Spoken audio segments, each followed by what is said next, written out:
Okay, good morning, Vinny's Corner here. Today's something a little unusual, but something you truck owners who have tonneau covers might come across. So I got the Extang Trifecta tonneau cover here. It's the 2.0, Trifecta 2.0 tri-fold tonneau. So my latch is snapped here on both sides, and I actually lost a wing nut. The plastic wing nut, like this, fell off the other one. But they both cracked. Reached out to the manufacturer and the person I bought it off of, and it was covered. So that thankfully they sent me 2 new latches, the whole set for the cab latches. So it's not really online how to take these things off. So I'm gonna kind of walk you through it. So I took these screws out here. Okay, it's on either end of this bar. Once you get those screws off, you can slide this bar up. However, you can't get it off either end because it's blocked. So what you got to do is release some pressure.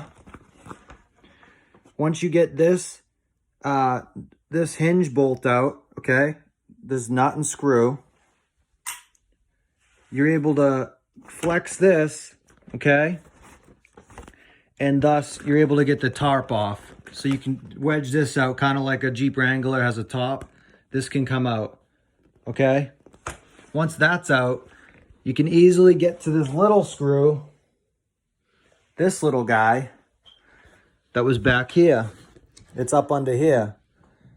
So at first I thought I had to use an angle screwdriver, but once I released the pressure on this hinge, I was able to get to this screw, just a regular screwdriver. So today I just used regular Phillips head, a thick flathead, and a smaller flathead to get in that groove.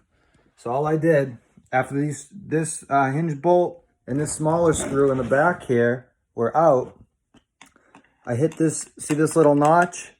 This pops into that notch. So you gotta get this smaller screwdriver in here.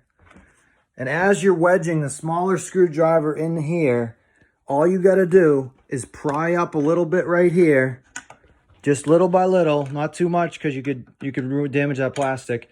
Wedge it up until it comes out, okay? And here's your little plastic hinge joint. That pops off. Once you get that off, once you get both of these off, see this guy hasn't come out yet. So I took this hinge bolt out. Release this tarp out of this groove, okay? And that exposed this little screw back here. So now I'm able to take this screw out, wedge the smaller screwdriver in here, and then I'm able to pop this up with the larger screwdriver.